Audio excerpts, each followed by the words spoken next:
sien, dans le sien, vivre avec Jésus dans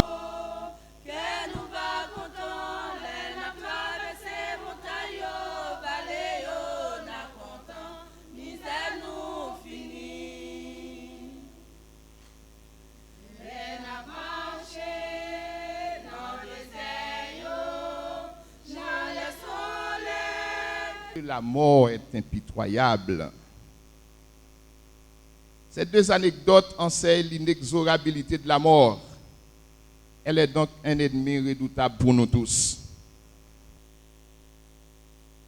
Jean-Franklin Estinville, Jeffress, né de parents haïtiens, sa mère Elmita Auguste Estinville, elle est décédée, son père Estenio Estinville, décédé, à Orniquet le 8 novembre 1973. Il a grandi au milieu de ses frères et sœurs. Il a fait ses études primaires à l'École nationale de Carrefourjouk. Brillant et intelligent, ça captait l'attention de ses professeurs. Il était aimé de tous. Il a commencé les cours secondaires au collège Mont-Carmel d'Orniquet, continue les cours secondaires au lycée d'Orniquet pour obtenir son bac 2 au lycée Philippe Guerrier des Cayes. Après avoir obtenu son bac 2, il a fréquenté plusieurs centres universitaires dans le pays. École de droit et des sciences économiques des Cayes, EDSEC, de l'UEH, 1997-2001. Cours de communication sociale et de journalisme avec le journaliste Freud Jean-Baptiste de la Radio Caraïbe, 2000-2001. Cours d'animation sociale avec l'agronome Jean-Yves Banat, 2003-2004. Université internationale des droits de l'homme, UNIDEL, 2007-2010. Cours sur le notariat avec Maître Joseph Banel René, 2009-2010. Alliance française des Cayes, 2010-2012. Étudiant de l'Université Métropole d'Haïti, UMH, École normale supérieure, 2019 jusqu'à ce qu'il soit mort. Étudiant à Cornerstone Christian University, master en droit pénal en préparation.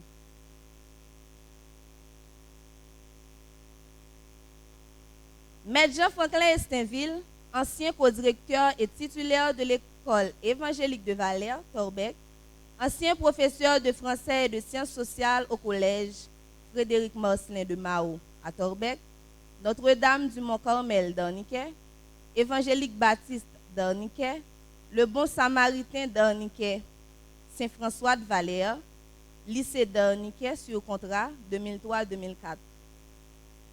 Il était professeur de français et de sciences sociales au collège Réalité de Valère depuis 21 ans environ. 15 ans environ au collège Justin Lérisson de Torbec et dans plusieurs collèges de la ville des Cayes, Pierre Corneille et l'institution Ghislain Gourige.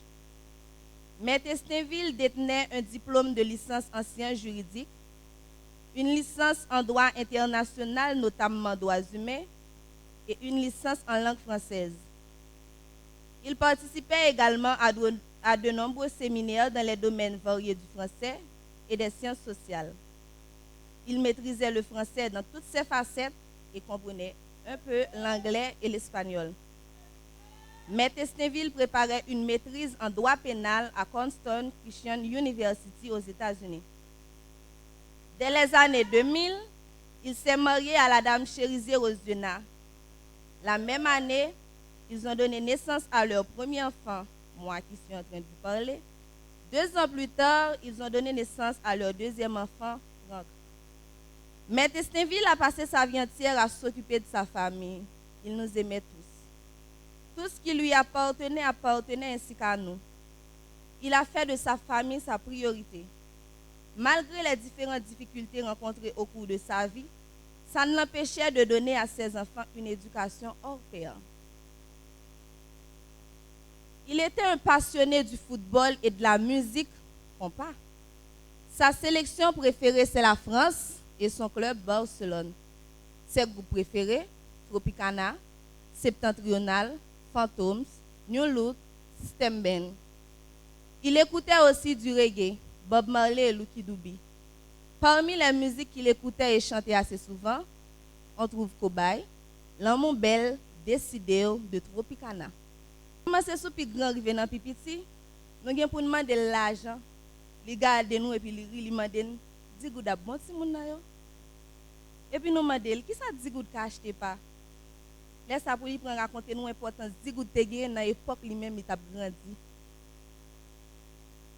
Un papa qui croit dans l'éducation, qui croit dans tête li, pour lui c'est seulement lui même qui te connaît li. Chaque matin il lever, il vient pour prendre un livre pour faire lecture avant de faire toute l'autre bagaille.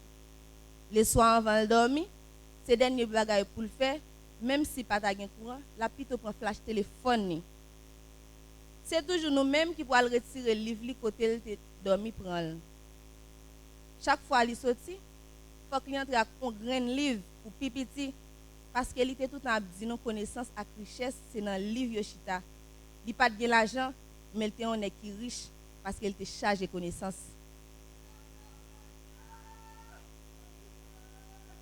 À nous deux, nous étions complices. C'était toujours bon, petite fille papa. Et nous avons un bon papa avec un grand B.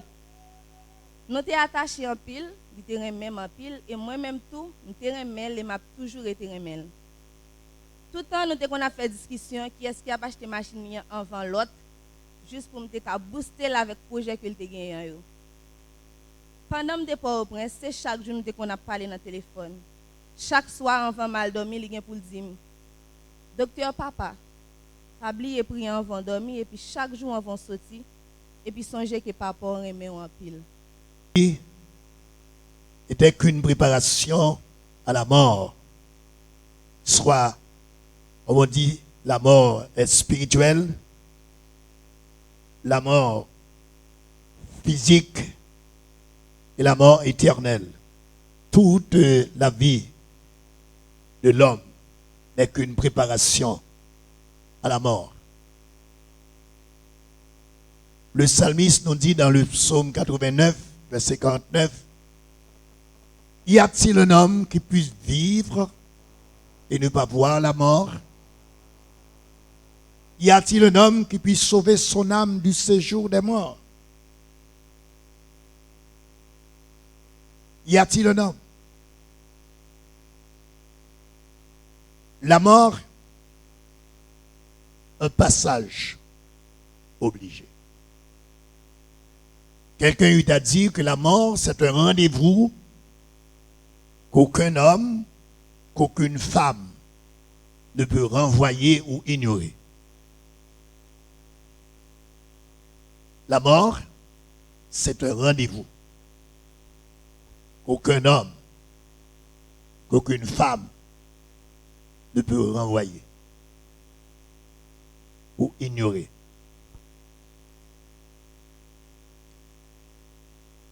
Dans le discours philosophique de notre frère qui parlait tantôt, monsieur avait rendez-vous, cet homme avait rendez-vous avec la mort.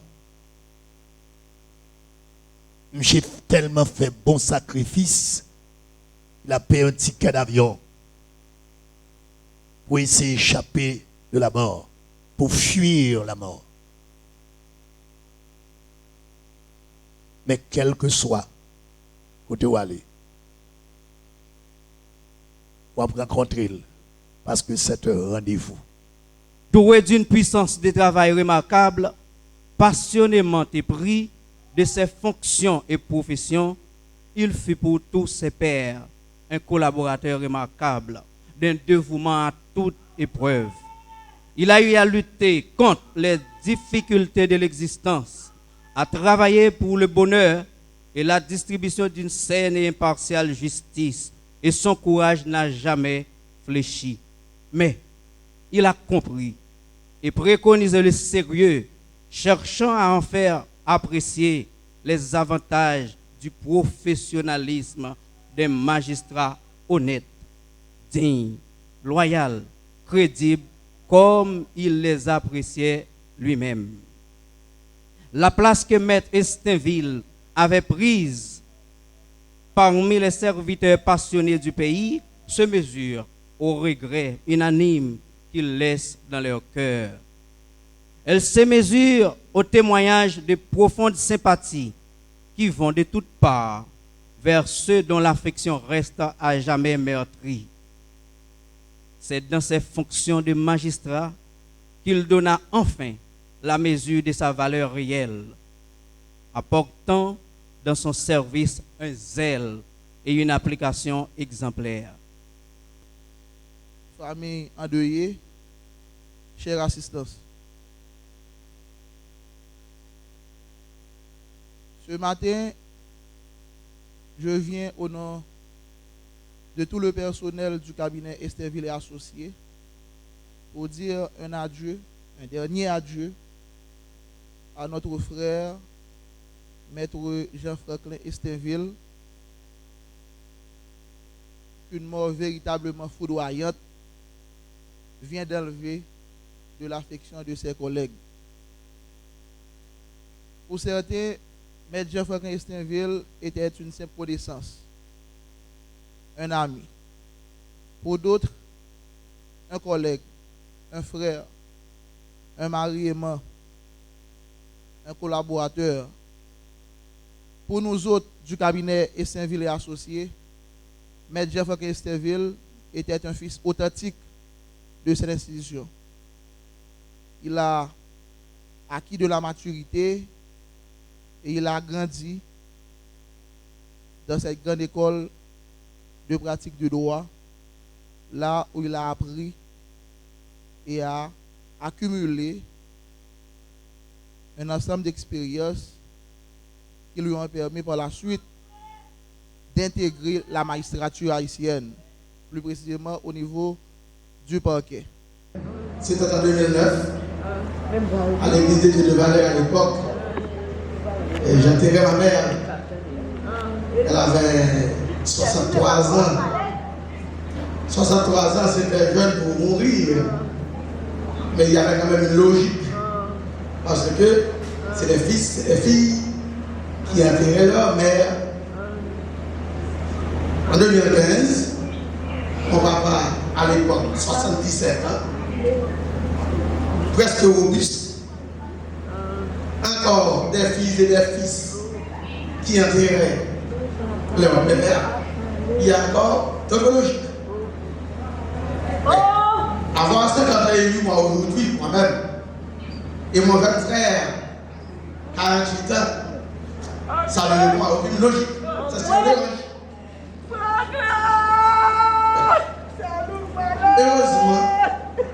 Heureusement,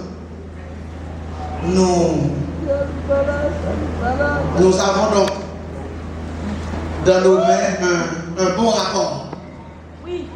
Un bon rapport. Et si Franklin était décédé chez lui, certainement, parce que moi-même, il va démontrer dans le cahier. Malheureusement, encore, heureusement, je profite de cette circonstance de remercier d'abord mon beau-frère Zachary Lorissa, parce que mercredi soir, 5 janvier, c'est lui qui était allé voir Franklin. Il m'a dit qu'il était tellement abattu, ce n'est pas une histoire de pied, parce qu'il avait fait un accident quelques jours avant et son pied gauche était en bois. Et je lui ai dit de l'emmener immédiatement à l'hôpital Immaculée Conception à l'hôpital général. Moi, je me mets à la chute à l'autre avec de neige. Nous voulons y être alors. On attend un poésie 5 janvier. Pour la fin. Il m'a venu, il m'a venu dans le tour. Il a compris que c'est pas comme ça. Et puis là, jeudi, je retourne avec lui, je vais faire des analyses. Moi-même, j'avais même fait un projet avec sa femme et deux de mes soeurs dans un roulement de 8h du matin à 2h pour Zita, 2h, 8h du soir pour Ketli et de 8h du soir à 8h du matin pour sa femme. Moi-même, malheureusement, le docteur a envoyé chez lui. C'est pas grave, on a envoyé faire des examens. Vendredi, on a confronté les examens à l'hôpital de Godal. On envoie qu'on fait chez lui. Et samedi, quand les résultats tombent, même le médecin ne veut pas paniquer. Le docteur a dit, bonne fin de loin. Après quelques kilomètres, il dit, le docteur là, vous mettez, chercher un interniste. Le problème est tellement grave dans le foie. À ce moment-là, on nous parle de fièvre jaune, de leptospirose, une maladie qui rapaille. Mais actuellement, il y a tellement de médicaments pour aider à soulager ces maladies. Les médecins tentent. Et sincèrement, pour moi-même, quand nous comme ça, nous n'avons pas gagné. Nous n'avons pas gagné du tout. Mais là, nous avons disposé de l'État. Ça va faire. C'est ça qui fait chaque fois me réaliser que je n'ai pas pris mon numéro, ça fait me la peine. Il a quelquefois sombré en cours de route, mais il était toujours réussi de tête.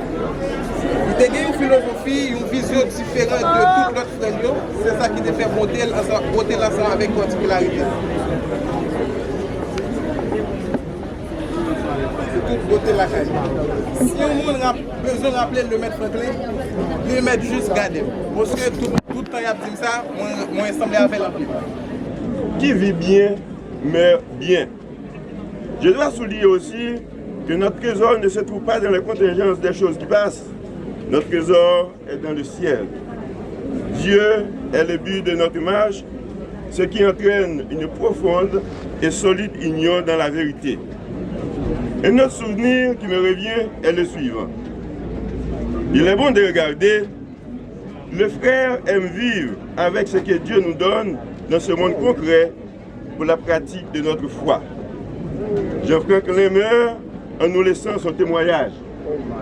Franklin nous donne l'exemple à tous, l'exemple de la fidélité à sa mission, l'exemple de son zèle plein d'ardeur tel que personne ne peut contester. Je considère la vie de Franklin comme un témoignage très riche que je percevais dans la persévérance, dans l'amour du prochain, et tous ceux qui ont eu l'occasion de vivre dans son entourage peuvent témoigner comme était grand le cœur de cet homme, tourné vers le service de Dieu, tourné vers le service de ses frères et sœurs.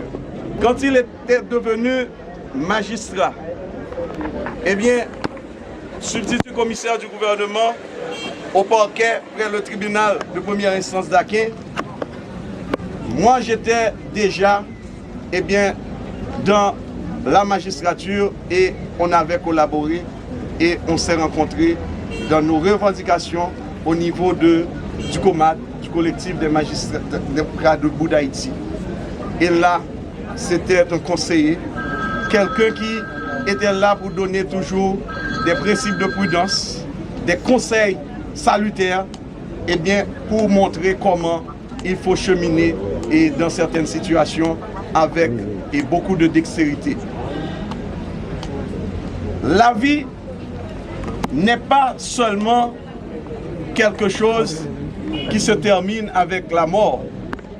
La vie n'est qu'un passage. On vit ou on ne vit plus.